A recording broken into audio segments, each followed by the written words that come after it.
Good morning, ladies and gentlemen. It is I, Philip, uh, host of the Rangers Respite, and today is another Whiskey Library review. This is the third episode. It's gotten kind of wonky. This past week has been really busy.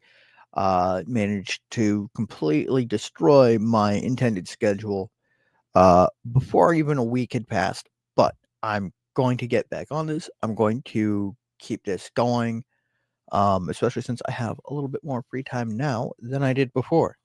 Now, as I outlined previously, basically at the end of every episode, I spin a wheel to determine what I am reviewing next because with 308 whiskeys, it's hard to determine what I want to review next.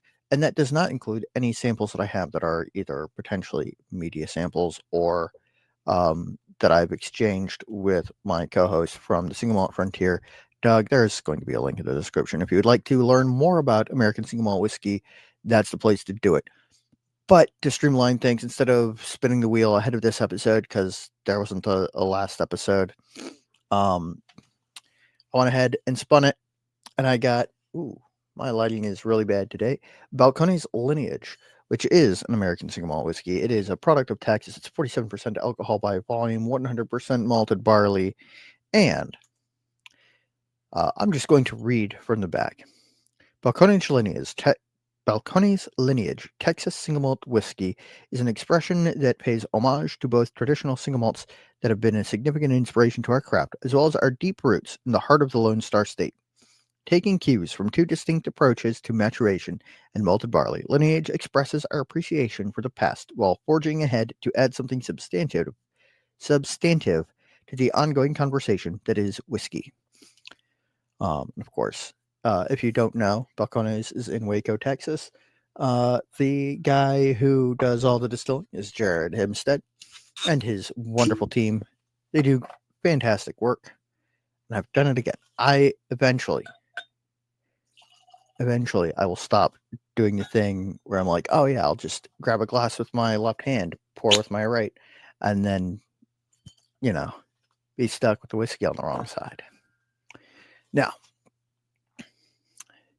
look at that. Pretty good color in the glass, little slight coppery hue. Beautiful. On the nose, there's rich, ripe fruit, like sort of a the way I describe it is it's sort of an indistinct, bright fruit note. Um, it's hard to really effectively explain what it is. But if you are a whiskey drinker, you know it. It's sweet, it's fruity, it's not really a distinct variety. Maybe a little bit of stone fruit in there, maybe some like mixed berries. And there's that distinct Texas, like popping out of the glass, a little bit of astringent, oak. A little bit of like cherry, a little bit of cinnamon, like stewed fruit. So you've got like those rich caramelized flavors, a little bit of caramel itself, some like mulling spice almost. It's just a nice, round, approachable drink.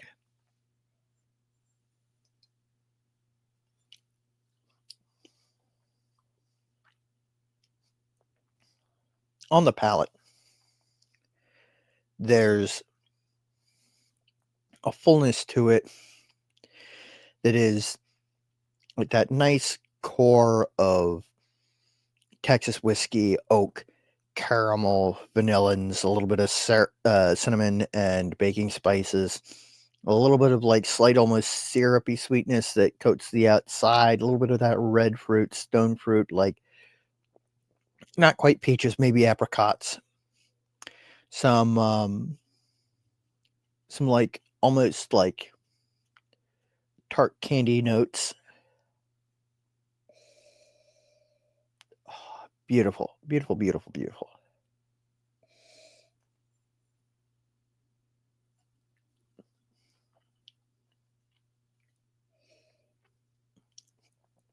It coats the palate very nicely. It's got a nice long tapering finish.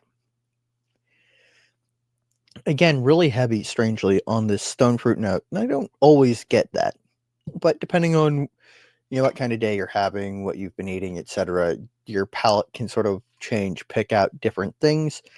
And this today is just giving me lots of that, like rich, bright fruit, stone fruit, a little bit of like a little bit of like baklava. Like there's like a pastry note with honey and a little bit of nut, just a little bit of nuttiness, and then that like rich red fruit.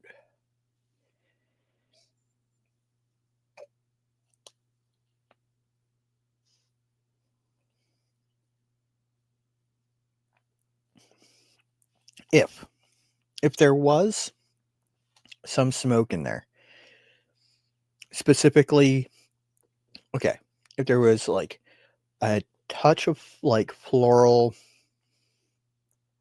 like soft floral notes, and a little bit of layered smoke, I'd say you could be forgiven for in a blind tasting that and going, "Oh, is that Highland Park?" Because it's got that note to it.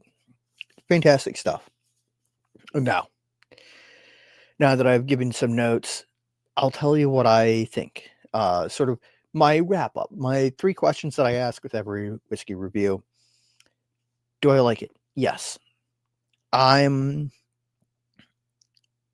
I'm fairly well versed in American single malts, and this is one of the best values I think in an entry level to a new type of whiskey for a lot of drinkers. It's a little bit more Scotch like than some of the options on the market, but I think that it's a good gateway for folks that are coming from other American whiskeys to American single malt whiskey. It's got a great depth of flavor. It's got a variety of notes in there.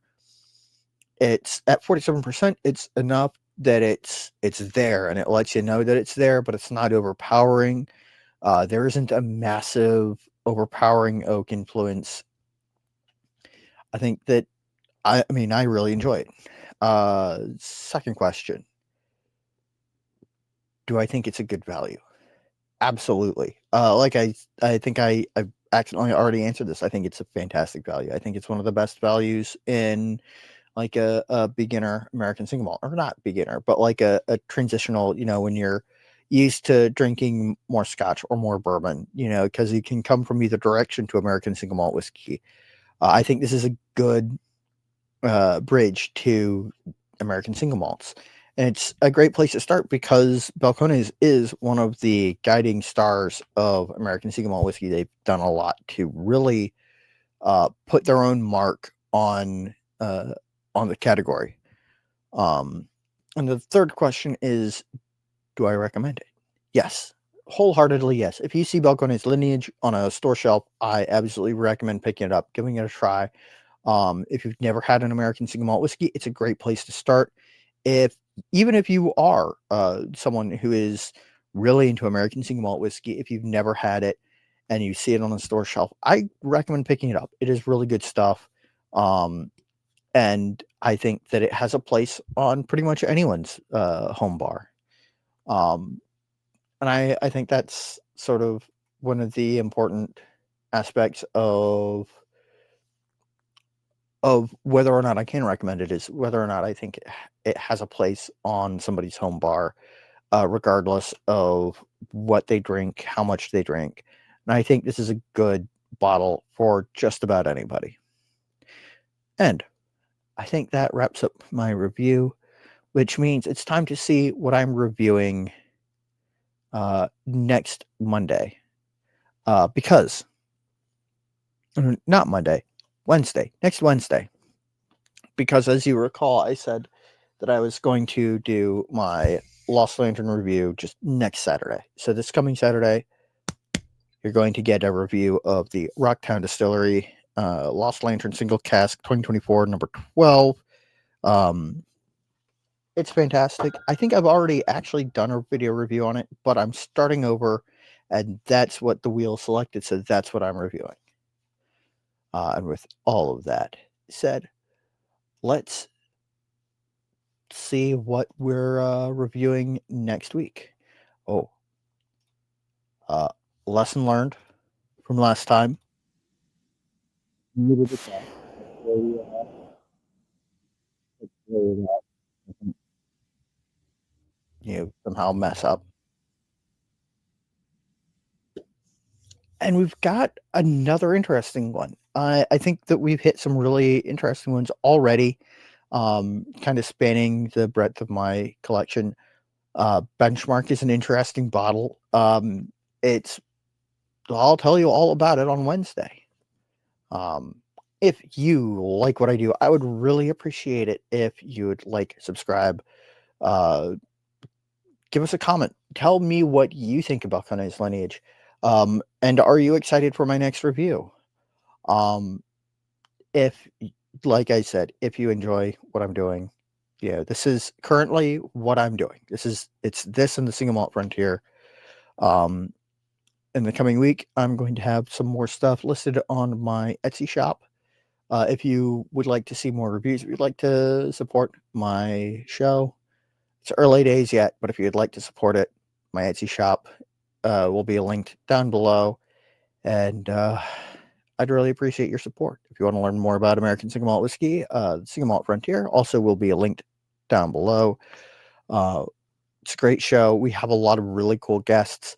And when this comes out, I am definitely going to be able to say we have a really cool guest coming up. Adam from Lost Lantern. We're going to be talking about their Scotch Lovers collection, which is a huge deal. It is a really exciting release, and we can't wait to taste through it, talk about it, and talk about where it's coming from. So, before I prattle on anymore, thank you guys for tuning in. And until next time, stay happy, stay geeks, sláinte.